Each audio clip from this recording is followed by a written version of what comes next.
𝐦𝐨𝐬𝐬𝐬𝐬 reminds us, no human being is illegal. That is a contradiction in terms.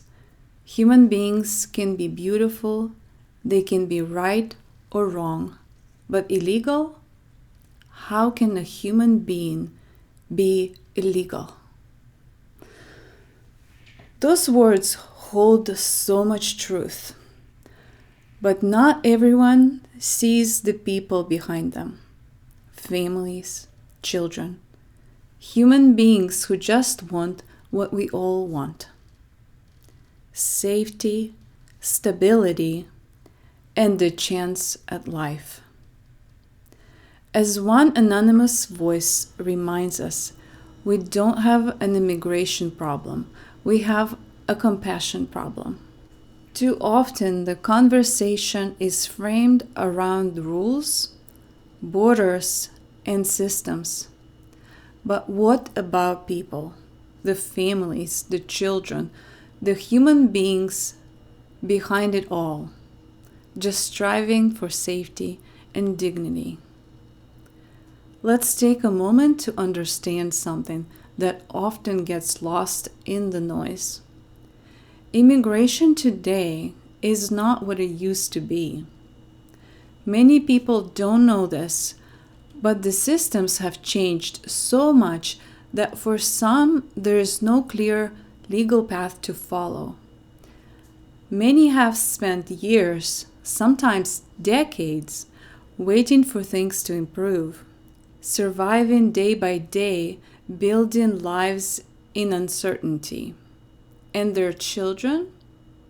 They've grown up here. They don't know any other home. Imagine being told the only place you've ever known isn't really yours. Imagine the fear of losing everything when all you've ever done is try to live. 𝐻𝐻𝐻𝐻 wrote so powerfully into her poem, Home. No one leaves home unless home is the mouth of a shark. These are not choices made lightly. They are choices born out of desperation. To those who feel like this issue doesn't concern you, I understand. It's easy to feel like this is just another divisive topic. But here's the thing. Dismissing the problem doesn't make it go away. In fact, it allows the problem to grow because here's the truth. Hate and fear are two sides of the same coin. They thrive when we ignore them, when we let the noise convince us to look away.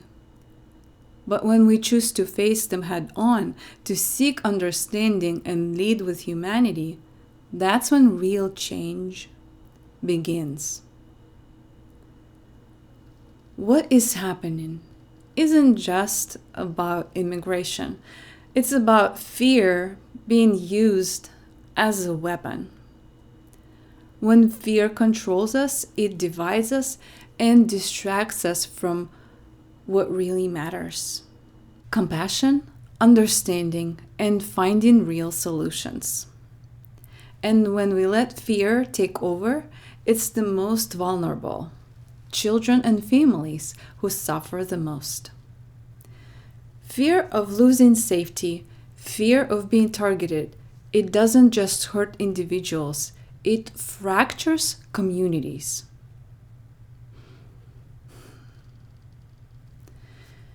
If you're living in fear right now, if you feel stuck, overwhelmed, or powerless, I want you to know this. Fear is real, but it doesn't have to define you. It's powerful, yes, but only if you let it control you. When fear takes over, it clouds your thoughts, freezes your actions, and makes you feel small. You are more powerful than your fear. That's why I created a meditation designed to help you face fear. calm your mind, and reconnect with your inner strength.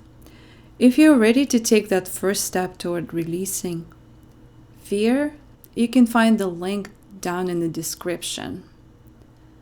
This meditation is here to guide you through fear in all its forms, whether it's fear of the unknown, fear of change, or fear that's been with you for a long time.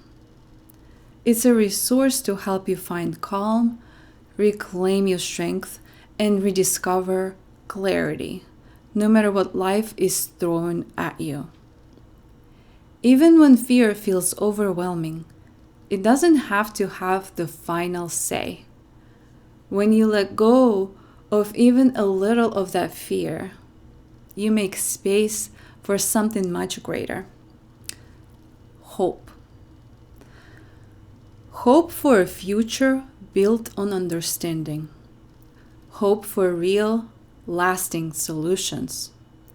Hope for a life where safety and stability are no longer distant dreams, but tangible realities. And for those who don't understand or who feel angry or indifferent, I invite you to look deeper, to ask yourself, what kind of world do you want to live in?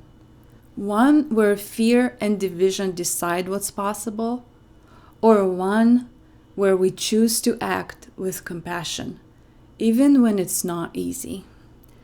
Because, as another anonymous voice said, compassion is not just about feeling, it's about action. When you see another's pain, you can't look away. We have a choice. We can keep allowing fear to divide us, or we can rise above it. We can choose to rewrite the story, not one of anger or dismissal, but of courage, compassion, and unity. To those in fear, you are not alone. There's hope. There are people who care, who want to help, and who believe in a better future for all of us. And to those who don't know how to help or where to begin, start with understanding. Ask questions. Listen. See the humanity in others. Together, we can make this world a place where no one has to live in fear and no one is forgotten. It starts with us, with choosing love over fear, compassion over hate, and hope over despair.